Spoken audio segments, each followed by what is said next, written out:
안녕하세요. 서민 입장에서 재테크 이야기하는 서민테크입니다. 남들은 주식 투자로 돈을 잃는다고 하지만 저는 주식 투자를 하면서 단 한 번도 잃지 않고 항상 돈을 벌어왔습니다. 그럴 수 있었던 이유는 손절을 하지 않고 남들보다 싸게 사고 상승할 때까지 장기 투자를 했기 때문이죠.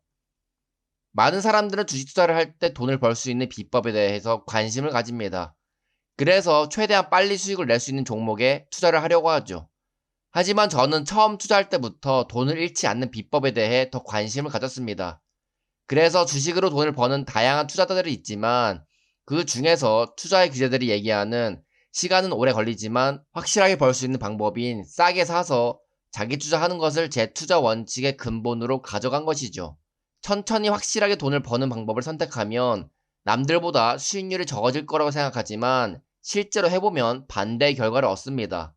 남들은 급등하는 종목에 올라타서 빠르게 돈을 벌려고 할 때 저는 남들이 망했다고 했을 때 매수를 시작합니다. 그러면 하락하는 종목을 매수할 때마다 듣는 소리가 있습니다. 그렇게 해서 돈을 벌 수는 있겠지만 시간 대비 수익률이 낮기 때문에 기회비용을 날리는 것이라고 말이죠. 그냥 보기에는 그렇게 생각할 수 있겠지만 저는 2, 3년 정도 투자해서 보통 최소 50% 이상 수익률을 얻습니다. 그런데 이 수익률도 제 전체 투자를 통틀어서인 것이지 요즘 수익률을 보면 연평균 50% 이상은 되었던 것 같습니다. 그렇게 호재와 악재를 따지며 추세 매매를 하는 기관들도 S&P 500 연평균 수익률 13%도 못 미치는 것을 보면 제 투자 원칙이 느려 보이긴 해도 결과론적인 수익률은 훨씬 더 높은 것을 알 수가 있습니다. 그리고 주식 투자도 돈을 잃는 사람이 대부분이 시장에서 돈을 벌기만 해도 상위 수준인 것인데 기회 비용을 따질 필요가 없다는 것이죠.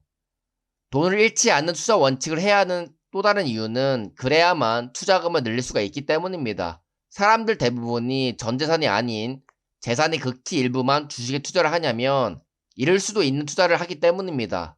본인들도 아는 것이죠. 최대한 투자한 시간 대비 높은 수익률을 얻기 위해 급등하는 종목에 투자하는 것이 단기적으로는 빨리 벌 수도 있겠지만 빨리 잃을 수도 있다는 것을 말입니다.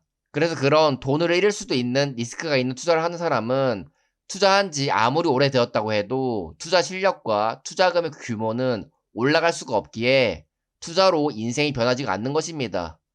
반대로 돈을 빨리 버는 것보다 잃지 않는 투자에 중점적인 사람은 꾸준하게 수익을 얻기 때문에 시간이 지날수록 투자에 대한 확신과 자신감이 생겨 투자금의 규모가 점점 커지면서 인생에서 유의미한 수익을 얻을 수가 있는 것이죠. 잃지 않는 투자는 첫 번째로 상패를 당할 수 있는 잡주에 투자하지 않는 것이고 두 번째는 손절을 하지 않는 것입니다. 이 두 가지만 지킨다면 돈을 잃을 수가 없습니다. 돈이 새는 구멍은 이렇게 막았고 그 다음에 돈을 벌기 위해 해야 하는 것은 최대한 싸게 매수하는 것입니다. 그런데 남들이 관심 없을 때 싸게 매수한다는 것이 말이 쉽지 아무리 좋은 종목도 주가가 하락할 때는 많은 악재가 있기 때문에 실제로 그 상황이 돼보면 매수하기가 쉽지 않습니다. 하지만 우리는 주변에서 들리는 소음을 감정적으로 받아들이지 않고 지금까지 역사적으로 돈 잘 벌었던 우량한 기업은 위기를 극복했다는 이력과 주가는 하락하면 반드시 상승하게 되어 있다는 규칙을 믿어야 합니다. 그리고 저는 그 규칙을 믿으실 수 있도록 항상 데이터로 증명해 드려왔습니다. 예를 들면 세배 레버리지 속들도 하락했을 때 많은 재테크 유튜버들은 더 하락할 것이고 세배 레버리지는 장기 투자하면 높기 때문에 투자하면 안 된다고 했었습니다. 하지만 지나고 보면 저 때가 매수 기회였고 지금은 어느새 신고가를 뚫고 상승해 주었습니다. 인텔의 경우에는 어떤 댓글러 분이 많이 하락했는데 매수해도 되냐고 물어보셨을 때 저는 인텔은 경쟁에서 뒤처져 있기 때문에 꾸준히 매수하면 돈은 벌 수 있겠지만 시간이 오래 걸릴 거다라고 말을 했었습니다. 왜냐하면 그 당시 반도체는 AI 관련 엔비디아가 가장 좋다고 했었고 인텔은 다른 회사들과의 경쟁에서 끝났다고 했었기 때문이죠. 근데 웬걸 인텔도 어느새 최고점 근처까지 상승해 주었습니다. 이처럼 저게 저기까지 상승하겠어? 라고 의심을 갖던 종목들도 항상 시간이 지나서 많이 상승해져 있는 것을 보면 많이 하락한 종목들 중에 어떤 것을 투자할지는 개인의 취향 차이이지 결국 모두 돈을 벌게 해준다는 것을 느낍니다. 그렇게 사람들이 욕하던 차이나 전기차도 어느덧 최고점 대비 50% 수준까지 상승해 주었고 석유화학 기업은 망했다는 대환유화와 후성도 그런 악재가 있었던 시점부터 상승하고 있는 것을 보실 수가 있습니다. 이처럼 남들이 망한다고 했던 종목들을 시간이 지나 살펴보면서 그냥 주가가 올랐다고 넘어가지 말고 자기만의 데이터를 잘 기억하고 확보를 해놔야 합니다. 그래야 또 똑같이 주가가 하락하여 남들이 망했다고 했을 때 싸게 살 수 있는 기회를 잡을 수가 있는 것입니다.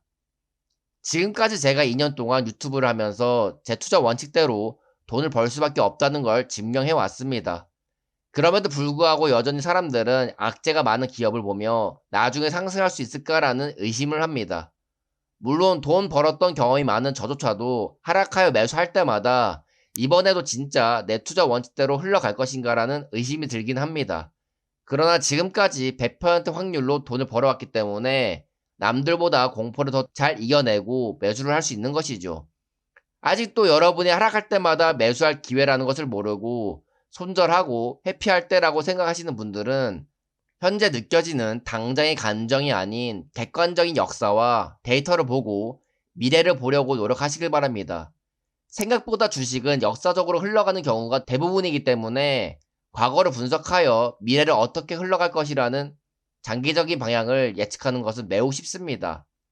그러니 본인이 직접 분석하고 자기만의 시나리오를 만들어 줏대 있게 투자를 할 줄 아는 사람이 된다면 남들보다 싸게 매수하여 투자로 유의미한 돈을 버실 수가 있으실 겁니다. 투자하시는 데 도움이 되셨으면 좋겠고요. 영상 여기서 마치겠습니다. 감사합니다.